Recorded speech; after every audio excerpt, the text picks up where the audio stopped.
बिस्मिल्लाहिर्रहमानिर्रहीम। शुरू अल्लाह के नाम से जो बड़ा मेहरबान और नहायत रहम करने वाला है। विकिपीडिया टीवी के मोहतरम अजीज दोस्तों, अस्सलाम वालेकुम। मोहतरम नाजरीन, आज की इस वीडियो में हम पेश करने जा रहे हैं एक ऐसा वाकया जिसे सुनकर आप हैरत में पड़ जाएंगे। ये वाकया है हजरत ख्वाजा गरीब नवाज रहमतुल्लाह अलैह और जादूगर जयपाल का। इस वाकये को मुकम्मल तौर पर समझने के लिए इस वीडियो को एंड तक जरूर देखें। मोहतरम नाजरीन, एक मर्तबा हजरत ख्वाजा गरीब नवाज रहमतुल्लाह अलैह अपने कुछ मुरीदों को लेकर अजमेर की सरजमीन पर अपने कदम रखते हैं। कयामत की गर्मी थी।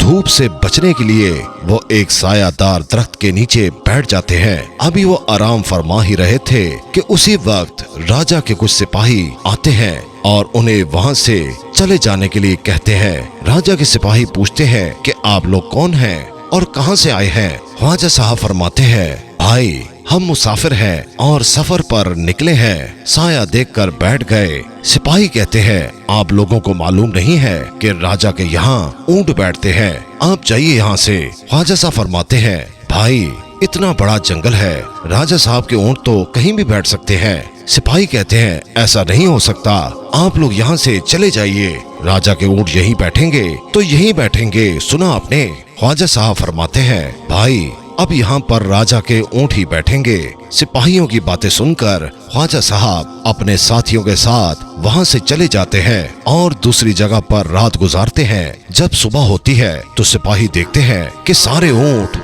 जमीन से चिपक गए हैं, वो उठ नहीं पा रहे। सिपाही हैरतज़दा होकर राजा के पास जाते हैं और राजा से सारा वाकया बयान करते हैं। राजा कहता है, क्या हुआ तुम्हें, इतने घबराए हुए क्यों हो। वो सिपाही कहते हैं, महाराज हमारे ऊंट धरती से चिपक गए हैं। महाराज कहता है, ऐसा कैसे हो सकता है। सिपाही कहते हैं, महाराज हमें तो लगता है जिन फकीरों को हमने वहाँ से उठाया था ये सब उन्हीं की करामात है। राजा कहता है, शायद तुम ठीक कहते हो, वो सच्चे फकीर थे, जाओ ढूंढो उन्हें और उनसे माफी मांगो। सिपाही कहते हैं, जो आ गया महाराज। राजा के सिपाही उन्हें तलाश करते हैं। एक जगह ख्वाजा साहब आराम फरमाते हुए सिपाहियों को नजर आते हैं। सिपाही उनके पास पहुंचते हैं। ख्वाजा साहब उन्हें बैठने का हुक्म देते हैं। सिपाही जब बैठते हैं तो वो भी जमीन से चिपक जाते हैं और उठ नहीं पाते। जब राजा को यह खबर मिलती है कि हमारे ऊँटों की तरह हमारे सिपाही भी जमीन से चिपक गए हैं तो वो खुद ख्वाजा साहब के सामने पेश होता है। ख्वाजा साहब राजा को भी बैठने का हुक्म देते हैं। जब राजा जमीन पर बैठता है तो वो भी चिपक जाता है और लाख कोशिश करने के बावजूद जब वो उठने से नाकाम रहा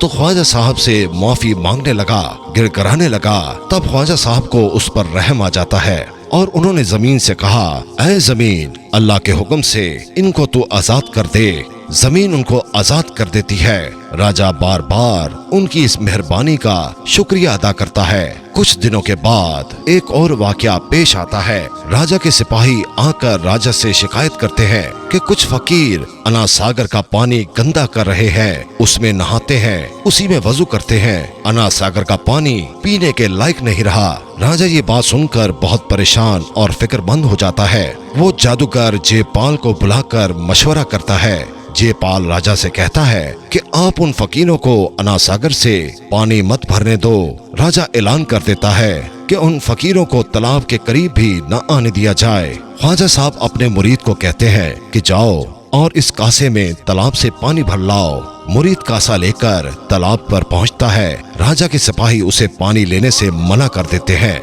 वो मुरीद कहता है, ऐ भाई हमें एक कासा पानी भरने दो। सिपाही कहते हैं कि राजा साहब का हुक्म है कि अना सागर से पानी नहीं भरने दिया जाएगा। वो मुरीद कहता है, ये तो खुदा की नेमत है। सिपाही कहते हैं, हम कुछ नहीं जानते, आपको पानी नहीं मिलेगा तो नहीं मिलेगा, सुना आपने, आप यहाँ से चले जाओ। तो वो मुरीद हाली कासा लेकर ख्वाजा साहब के हुजूर में पेश होता है। मुरीद उन्हें सारा वाकया बयान करता है कि राजा के सिपाहियों ने उन्हें पानी लेने से मना कर दिया। ये सुनकर ख्वाजा साहब नाराज होकर मुरीद से कहते हैं, तुम जाओ और अना सागर के करीब जाकर कहो, ऐ पानी तुझे ख्वाजा साहब ने बुलाया है, तू मेरे इस कासे में आ जा। मुरीद कासा लेकर दोबारा अना सागर के करीब आ जाता है और पानी को ख्वाजा साहब का पैगाम देता है। पानी खुद बहुद उस कासे में आ जाता है। तालाब सूख जाता है, एक बूंद पानी भी नहीं बचता। जब वहाँ पर पानी लेने के लिए वहाँ के लोग पहुँचते हैं तो परेशान हो जाते हैं कि अनार सागर का पानी कहाँ गायब हो गया, यहाँ तो सब कुछ सूख चुका है।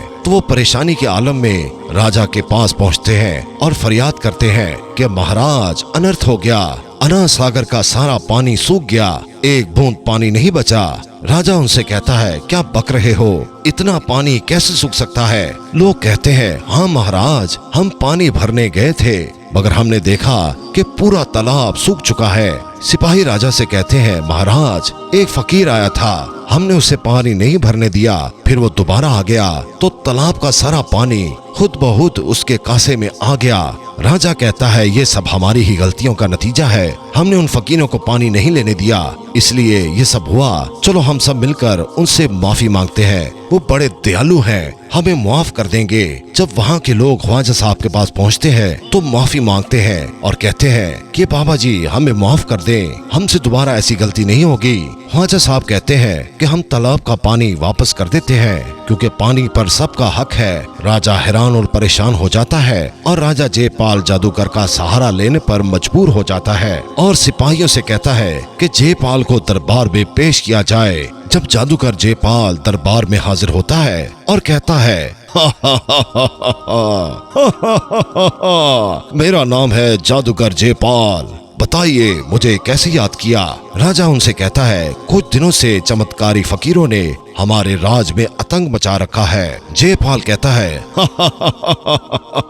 फकीरों ने, क्या मजाक कर रहे हो तुम। राजा जयपाल से कहता है हम सच कह रहे हैं जयपाल, हम उन फकीरों के आगे हार मान चुके हैं, कभी तालाब का पानी सुखा देते हैं तो कभी ऊंट चिपका देते हैं, हम उनसे हार चुके हैं जयपाल। जयपाल कहता है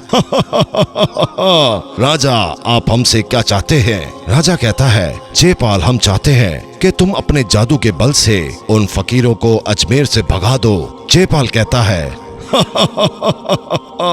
फकीरों अब मुझसे बचो। जयपाल ख्वाजा साहब को लड़ने के लिए ललकारता है। ख्वाजा साहब अपने साथियों से कहते हैं कि तुम सभी इस गोल दायरे के अंदर आ जाओ, हर मुसीबत से महफूज रहोगे।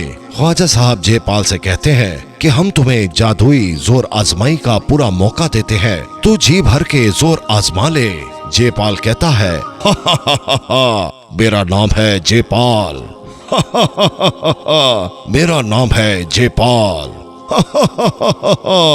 मेरा नाम है जयपाल। जब जयपाल ने सारे हथियार आजमा लिए तो हैरान और परेशान होकर तो आसमान में उड़ जाता है। उधर ख्वाजा साहब अपने जूतों को हुक्म देते हैं कि जाओ उस जादूगर को लेकर आओ और मेरे हजूर पेश करो।